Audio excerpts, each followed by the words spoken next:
So I see some familiar faces from yesterday. Thank you guys for coming back. That's fantastic. I'm excited to talk to you about buying, which I think is one of the most important things that we can all get better at. And the more organized we are, the better off we'll be here. So today we're going to be talking about a few things. We're going to be talking about purchasing, writing POs, organizing our buying strategies, and learning how to work with manufacturers a lot better as well. So one of the things that I talked about yesterday, we did a presentation on employment, was relationships and how important those are in everything we do every day. And that really comes into play here with manufacturers. So some of you guys are, how many people here are retailers versus manufacturers? Show of hands of retailers. Cool, okay. And manufacturers, excellent. So I think we can all agree that one of the main reasons we are in an industry that we love like this is to work with people we like. And we want to help people that we like. So one of the things that I've spent a lot of time on, before we get into all the details here about how to do this thing, is create an environment of partnership with the manufacturers that you want to work with, and manufacturers create a relationship of partnership with your retailers, one that is mutually beneficial for each. And I think we all know some people out there that may be not sitting here today that don't do that. They don't approach it in a way that is two-sided. And a lot of my success with being able to get better margins, better availability of product, earlier product before anyone else is because people like to work with me and I like to work with them. So the approach we have to take when now most manufacturers are direct to consumer is working together and showing how that works. So we're going to talk about that as we go. That's the first thing I want to talk about. Second thing is organization.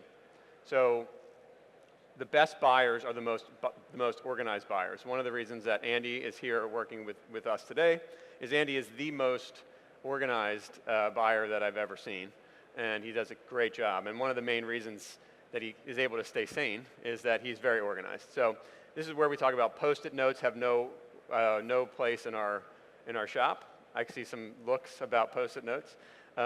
We have to have an organized strategy, and we're going to talk about the organized strategy today. And then the last thing I wanted to bring up before we get started is how important a buyer is to the organization. The buyer is the heart and soul of the vision of a retail operation. As curated retailers, I think we can all assume here that the retailers here are curated, meaning we're buying things from our different manufacturers that kind of fit our ideology of what we want our shop to be like. Customers are coming in to buy us as a buyer. They can buy all this stuff anywhere they want online anytime. But why are they coming into your door? They're coming into your door because they believe in you and they like what you do. They want to see, what's he going to buy next? What's she going to buy next? What is the new product that this retailer is going to show me that I never heard of before? And as manufacturers, it's your job to show the retailers why you fit into that space and work together on it. Cool. So any questions? So one other thing I should preface this by saying is that we're going to allow questions during the presentation. It worked really well yesterday, so if you put your hand up, John will come over with a microphone, and feel free to interrupt at any time. I'll call on you when it's good, and we'll do really well with that. It worked well yesterday. Okay, so as we talked about, the first thing that we want to look at is the organization. We just talked about vendor relationships, how important they are. And my first slide says reduce your vendor list. So that may not seem like it goes right together well, but I want you to consider a few things when it comes to minimizing your vendor list. A show of hands from the retailers, how many of you guys are looking to make sure that your manufacturers are earning the spot in the store regularly? So are they justifying themselves from a sales standpoint? Peter, I see your hand would be up. You do that? No. Okay. We need to start doing this because it's better for us as retailers to lean into our manufacturers. Hold on 1 second.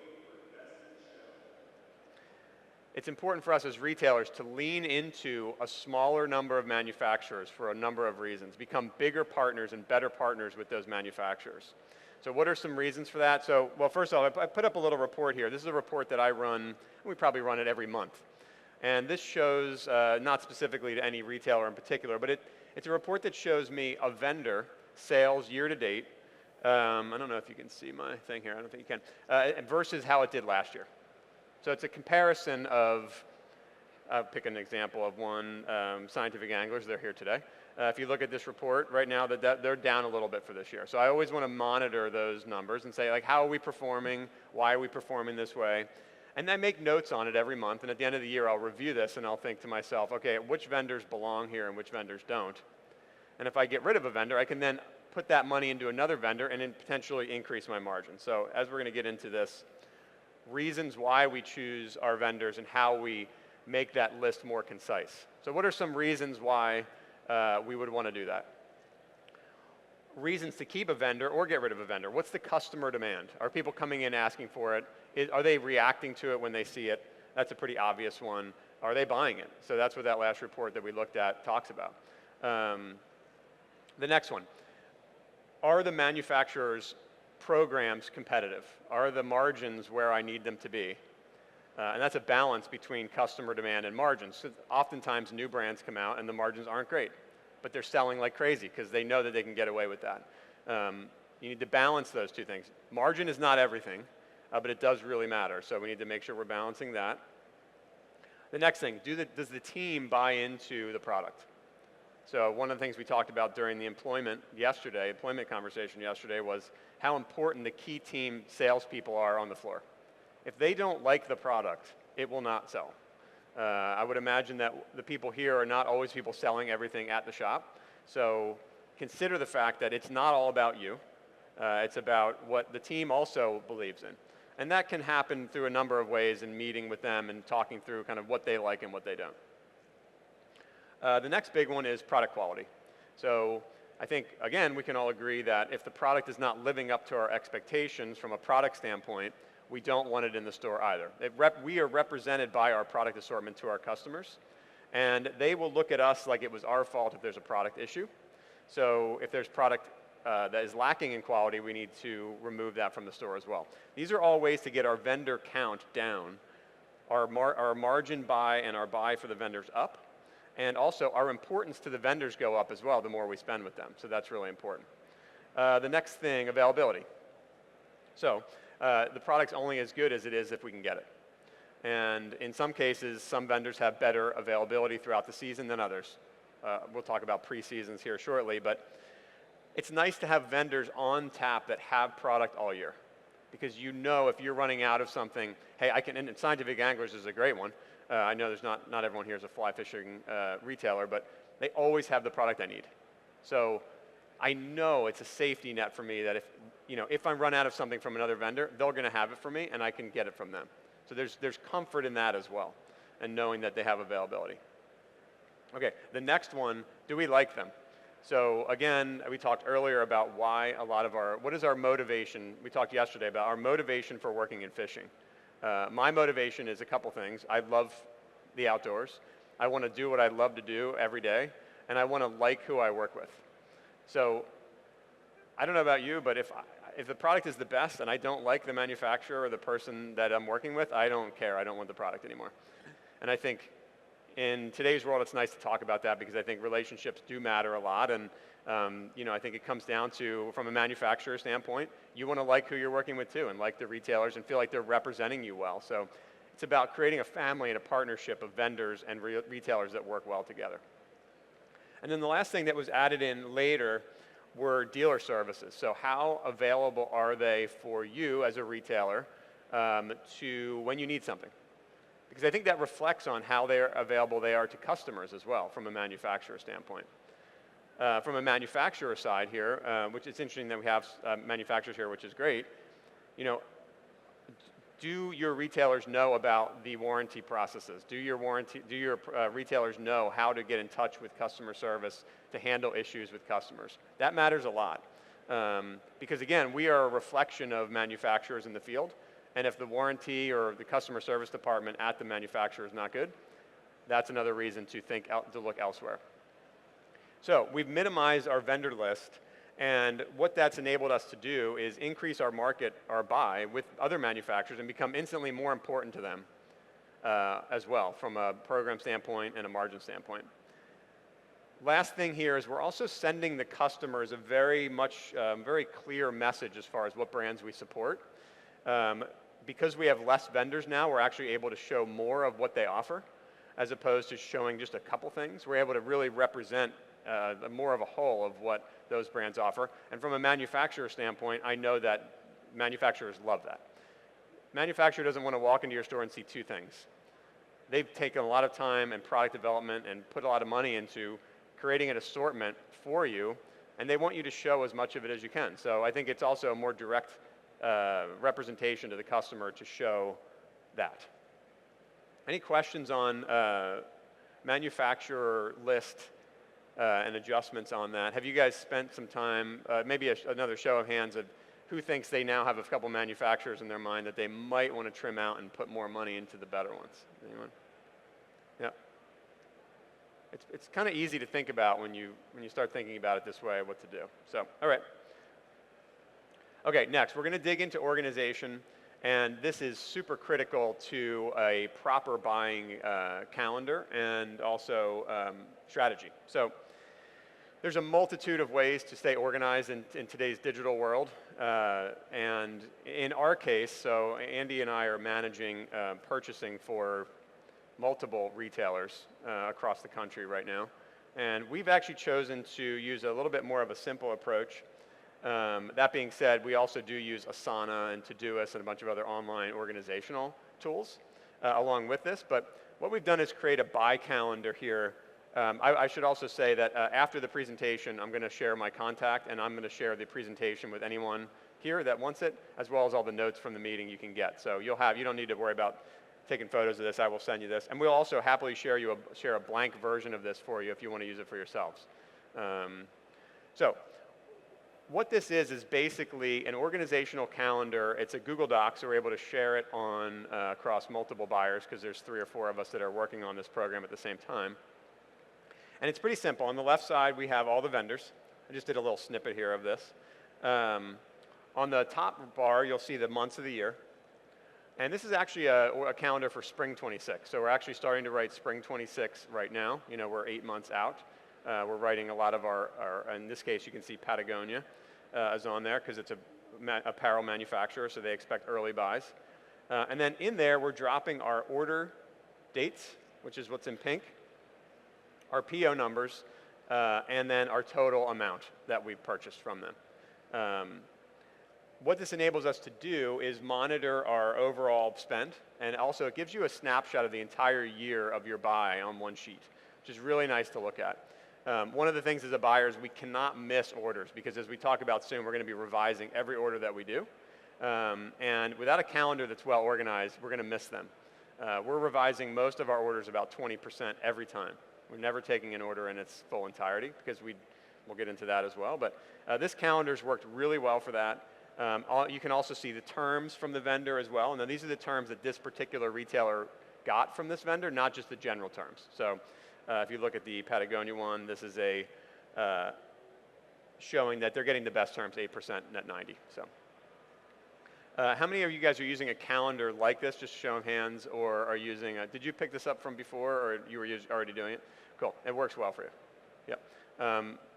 The peace of mind that comes from something like this and having it on tap on your phone or on your iPad or on your computer at any time is really great, because you kind of know what's coming at all times.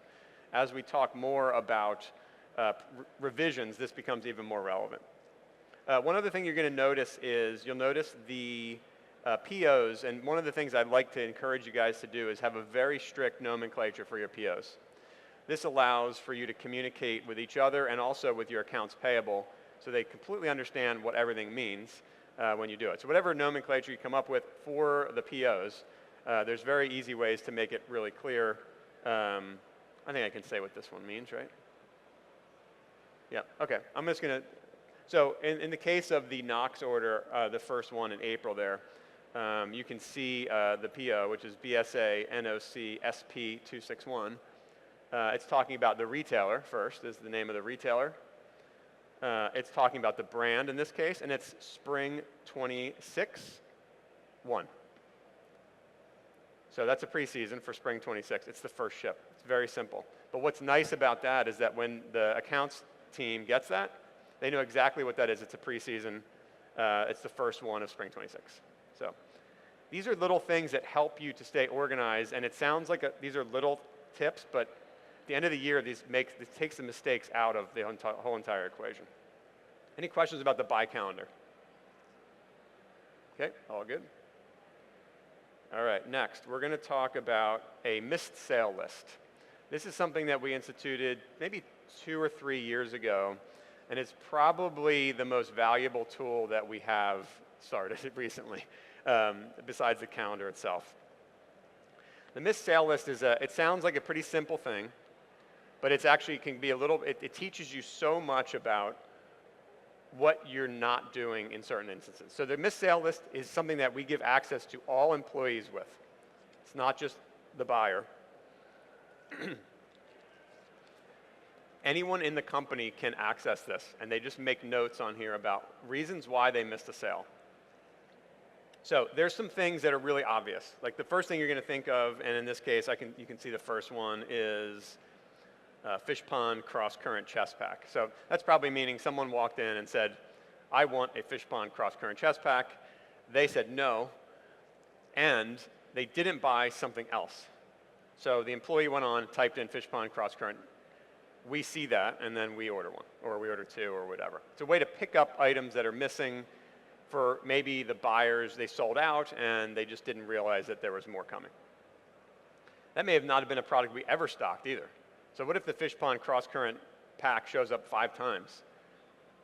First of all, it shouldn't get that far, but if it does, now we know we need to assort that for next year. Not only do we need to buy them now to make sure we catch any sales that we're missing, but we also need to put that in our preseason for next year. So that's kind of an easy one, and that's like the majority of what's going to be on this. But what are some other things that come from this? New brands. So someone will say, okay, we don't sell Yeti. Yeti keeps popping up on the missed sale list. Clearly, we need to make an adjustment here and bring Yeti in. It's a great way to learn about your business. The next thing is procedural issues. We had one last year. We had someone brought in an old gift card. So, and the thing was, I had an old gift card come in. I didn't know what to do, and the customer left. So now we've learned, okay, now we have an issue with that. I think we can all think about, within our own business, a lot of things that would show up here that I don't know about, especially from the manufacturer side, like things that maybe the reps could contribute to and things like that. And then the other one that Andy really brought to this and helped with was this is an educational opportunity. So each one of these things is not only is it a missed sale, but it's also an opportunity to educate. So as an example, if there's one on there, it might be good for that. Yeah, so okay, the last one, Lamson Liquid S Series. That's a fly fishing reel, for those of you that aren't familiar with that. If they missed a sale, what else could they have sold? And this is a chance for me to ask that person, did you sell them something else? And if they say yes, then that's great. And if they said no, well, let's sit down and talk about what are some other products that comp that. We have, just like every other retailer, there's 3 or 4 things that all do the same thing in our store. It's does the team know what to be able to offer also? And that comes back to an educational training opportunity from a gear standpoint. This is something that I would love to see all of you guys put together in some capacity. I think we're looking at it every day, and there's new things on it all the time, and sometimes you don't do anything. Doesn't mean, just because it's on here doesn't mean you have to take action. But you'll learn a lot from it.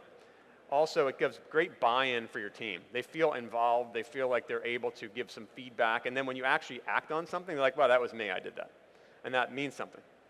It also gives you some peace of mind when you're not there to know a little bit more about what's happening, because they're taking some ownership and telling you what they missed out on.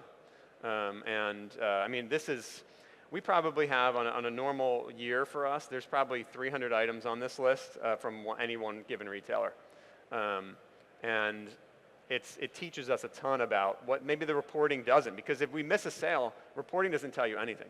If someone walks in, asks for something, and leaves, there's no report that's going to tell you that. But this does. So that's a great one to think about there. Anything else I missed on that? No? Good. Okay.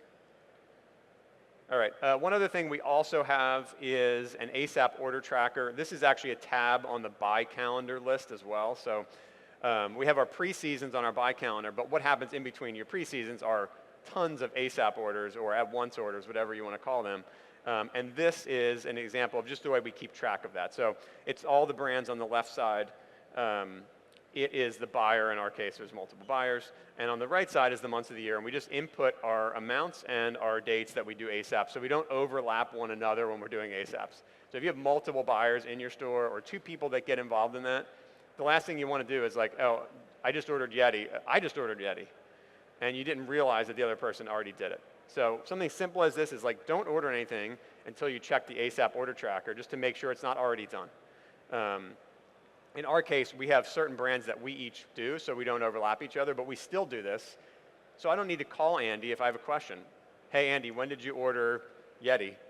Well, I could have saved him that phone call by just checking the ASAP order tracker. So again, it's just another streamlined way to take advantage of that.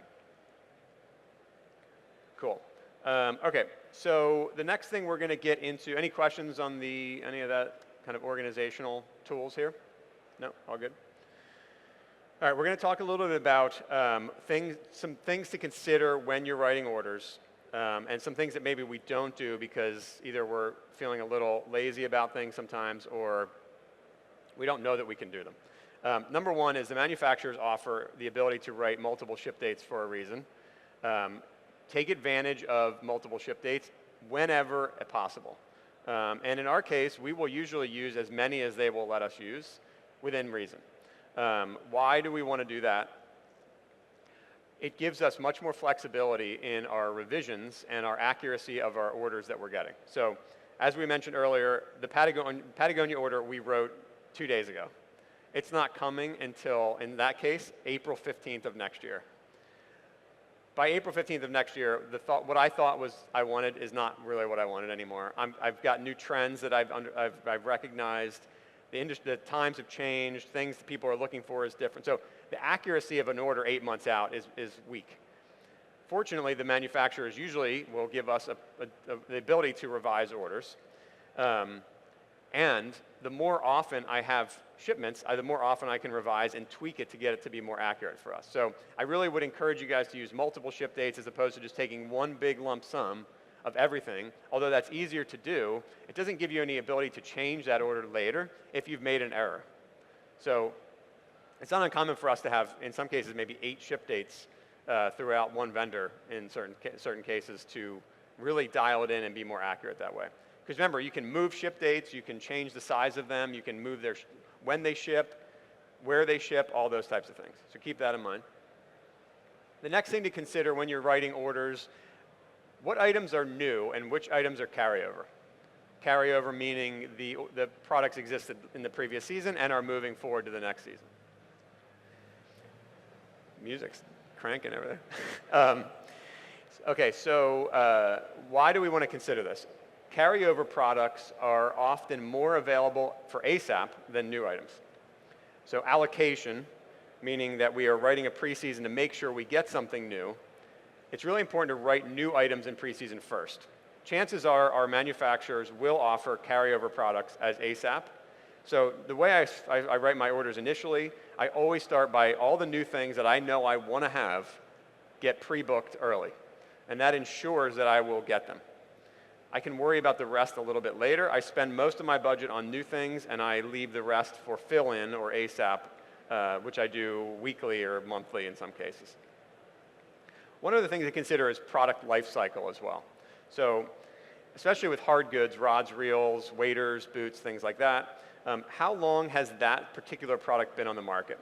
So if a rod's been on the market for 7 years, I'm probably not going to pre-book it because I can almost guarantee that it's going to go away soon. I can ASAP them when I need them, but I don't want to make a big commitment to products with a short life cycle. This doesn't necessarily fit along with apparel, but with hard goods especially, and we're in a place full of hard goods, the life cycle really matters to us because we want as much selling time at full price as possible, which helps us to change our margin and make that margin come up. So keep in mind product life cycle. Don't pre-season items that have been on the market for a long time, that are probably twilighting soon in the hard good category. We all know apparel, that's happening regularly. Should we take into account current inventory when we pre-book? I think we all have different answers for that. My answer is no. I don't know what your answer is. I do look at it. Yeah, okay. Andy says yes, I say no, so there you go. It depends on how early we're writing the order. So how relevant is my current inventory to an order that I'm writing now, 8 months before this comes, with apparel? 0. How relevant is it with hard goods that I'm writing only a few months before? More relevant. So I think it really comes down to what the order actually is. But yeah, I mean, you should look at current inventory and say, like, I still have 10 of these and I ordered 12 last year. I probably shouldn't pre-book this at all. In that case, I would consider current inventory. I guess what I was saying was more like filling in sizes and things, not as much like what I should order versus what I shouldn't. So the farther away, the less accurate you are. So just keep that in mind as you're looking at this. The next thing to consider too, pre-season revisions. So we will create a budget, which we're going to talk about here very quickly and soon, because it's already 30 minutes. We are going to always revise our orders. And I know that sounds a little crazy, but here's the thing. None of us have a crystal ball and know exactly what we need. So the chances of you 100% nailing your order and taking it the way it was is just you not wanting to revise it. That's all that it is. If you really looked at it, you could find things you didn't do right. And that's okay, because we don't know how to properly revise things or how to properly write things 8 months out. So I will write in a revision rate into my order. So I will take my order that I want to place, and I will increase it by whatever I want that revision rate to be. And that gives me the ability to kind of move that around a little bit, but still maintain enough product to hit my sales that I'm trying to hit. And the last thing, consider terms and dating. There are a lot of vendors that put really great dating out there, in this case, net 90 for Patagonia. So that allows me to bring it in a little bit earlier than I would in a lot of other vendors and have more selling time. Make sure you bring that in early enough so you're not crossing over into a sale period. So any questions on that? Good, okay. Okay, I'm going to kind of zoom through some of this because we have some more things we want to talk about and we're going to run out of time, I think. This is an example of me running a report to create a budget for my Patagonia order for next year in some certain instance here. This is actually a report from April 1st through July 31st, which is a pretty standard apparel selling time for this particular retailer. And in this case, this year they sold, or last year they sold $80,370 worth of Patagonia product during that time period. So what am I going to do? The first thing I'm going to do is I'm going to make sure that I'm thinking in terms of either cost or retail. You don't want to mix those two things up. That is a massive error that you can make if you're looking at one number at retail and another at cost.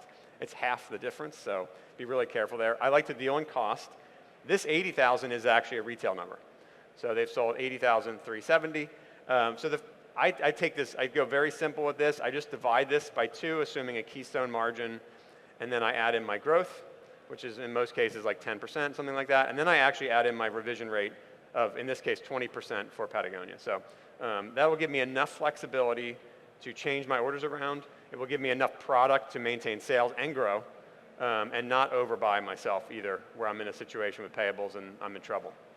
There's a lot of detailed reports you can run to do this, but we can't dig into all that today. But that's the gist of that. All right, let's talk about revisions.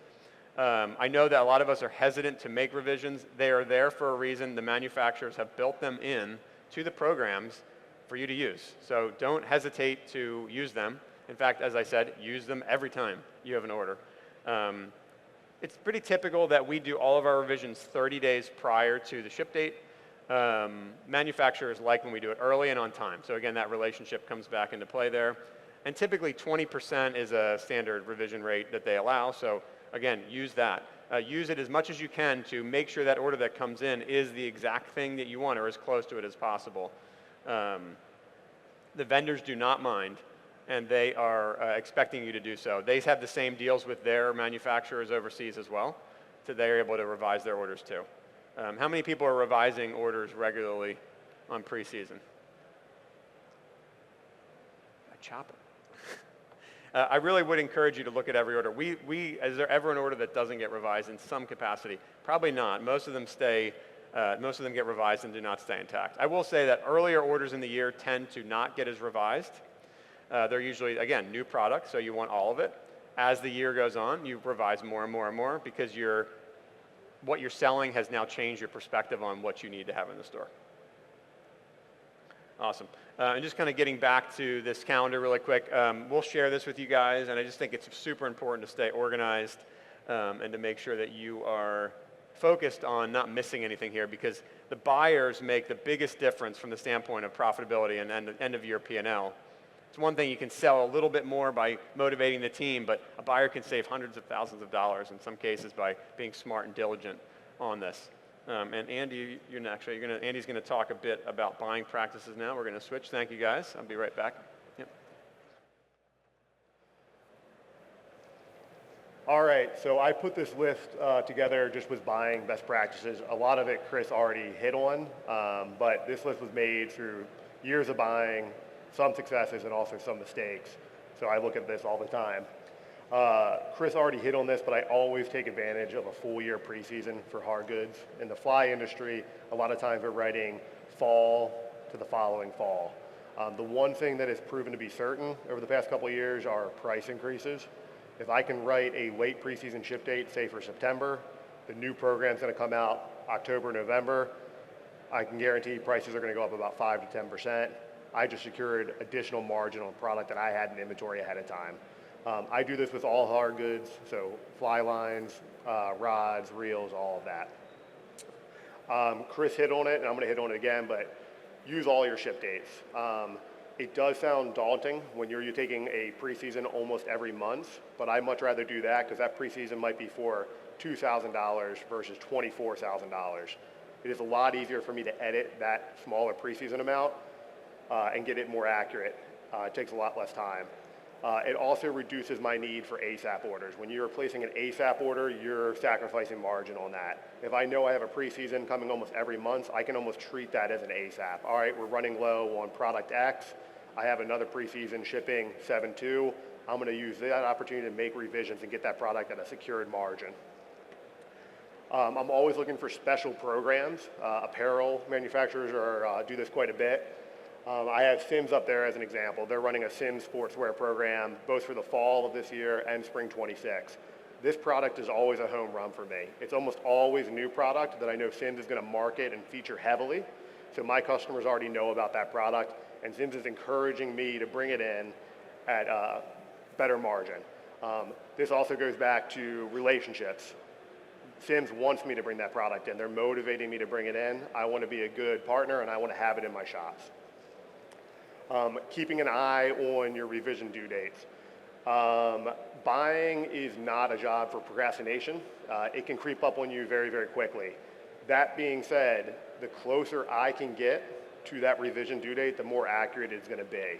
If Chris was using an example of 30 days for most manufacturers, and that's true, but some of them do allow revisions 14 days out. I will generally take it to about 16 days out before I make my edits. I have more sales data. I can look at on-hand inventory closer to the day I'm going to be taking that shipment. It's just more accurate. So it is kind of a double-edged sword. You don't want to procrastinate, but I do like to take it to the limit. Another key part with revisions is life happens. You know, sometimes someone's sick in one of our shops and I need to fill in, or a family issue arises. Communication is key. These manufacturers want you to be successful. If I am not going to hit a revision due date, I reach out to them immediately and say, hey, can I get 7 more days on this? And we make a plan. That communication is great. I never want to surprise them by sending revisions in 3 days after they're due. That's just not a good way to continue to build that relationship. When I am writing my buy, I am very mindful that I want to cover all price points. People come into our shops to shop. If you just have one option at one price point, that's not shopping. You're telling them what to buy. I do this in a structured way. So for entry-level product, I might have 2 options. As we go up to that mid-tier, I'm going to increase those options, maybe to 3 or 4, and the highest end product, I'm going to have the most options. That person coming in to buy that premium fly rod or reel, they want to shop around. They want to have a lot of choices. That person that's new to the sport, that's just coming in, 2 options are okay. By reducing my options at the low end, I'm able to increase my options at the high end. And this is all aspirational product. We are not a place of need, we're a place of want. They want to see those high-end options. It's all aspirational. Chris did hit on this, but if you are effectively running your missed sales list and your ASAP order tracker, that has changed the way I write preseasons more than anything else.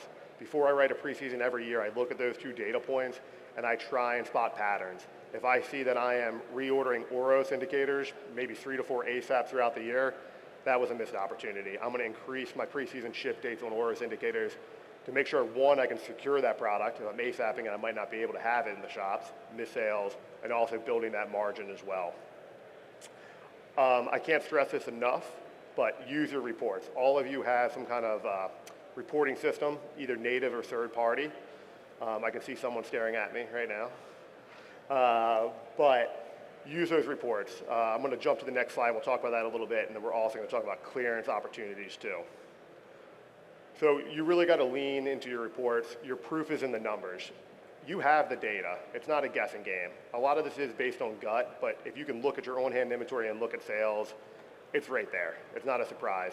That being said, your reporting tools are only going to be as good as the data you have. If you're not entering your product in your quick selling items, you can't rely on that data. So the work on the front end helps on the back end quite a bit. If I were to only have a few reports, the ones I would be looking at are report for on-hand inventory. I'd look at both manufacturer and then also product type. It's easy to say, hey, I want to see all of my G Loomis rod inventory, but sometimes I want to see all of my fly rod inventory. So those two reports are going to be helpful. I also look for reports based on sales. I look at both vendor and product type once again. I have worked with some retailers that have too much data in their reports. I've seen Excel sheets that are 36 columns long. That's too much. Keep it simple. Depending on the report, it might just be vendor, product title, some kind of data point, be it UPC or SKU, that's easy to distinguish. Net sales, net quantity, and cost can be effective as well. But I really want to keep that report as detailed as possible, as simple as possible so you're not overwhelmed with it. One thing that I've been working on the past couple of years is automating these reports. So this is an example of one that we've been using a lot, both at TCO and other retailers. You can see it is broken up by vendor, product type, then we have variant title, SKU, once again, very simple, and then we have quantity sold, then we have on-hand inventory, and then a column that we created called projected 3-week inventory. This report goes out to everyone that's working with Vild every Monday, so we can look at it. It's really predicting what product is set to either run low or sell out in the next 3 weeks. So that net quantity sold is what we've sold for a running average of the past 3 weeks. On-hand inventory is current inventory in that store right now, and then we just take that net quantity on-hand inventory minus net quantity to give us our projected 3-week inventory. It's not a perfect science, right? You might have sold 7 1 week and you won't sell another 2 for 2 months. But it does alert us to what is about to sell out. And if all 3 of us are looking at it every week, great. If only one of us looks at it each week, that's great. If none of us look at it more than once a month, it's still a win. It alerts us to this. It's been very effective with a couple of retailers that we're not in every day. The next key part with buying is how to get rid of product. You need to be looking at clearance and drop products that move that inventory out pretty consistently. When you're writing a preseason, and I'm talking to a rep or a manufacturer, one of the first things I ask is, what are the markdown dates? When is this product's life cycle over? Apparel, it's pretty quick, right? I don't know about all of you, but I know when I get home, I have markdowns on 7/31, 8/1, 8/10, 8/15. It is going to be a rush to get all this product out before I take in fall product. So I'm looking for that 6 months, 8 months out when I'm writing that order. It also tells me what product is going to sunset, like Chris was talking about too. I'm not making an investment in a product that is going to be gone in 6 months if I don't think I can sell it. With clearance and markdowns, especially if you're selling on the web, if you're not first, you're last. You need to know those dates so another competitor in your market isn't beating you to it. When people see 20, 30, 40% off, they're motivated to buy then. If you're 3 days later, they might not be motivated anymore. They might have already secured that product.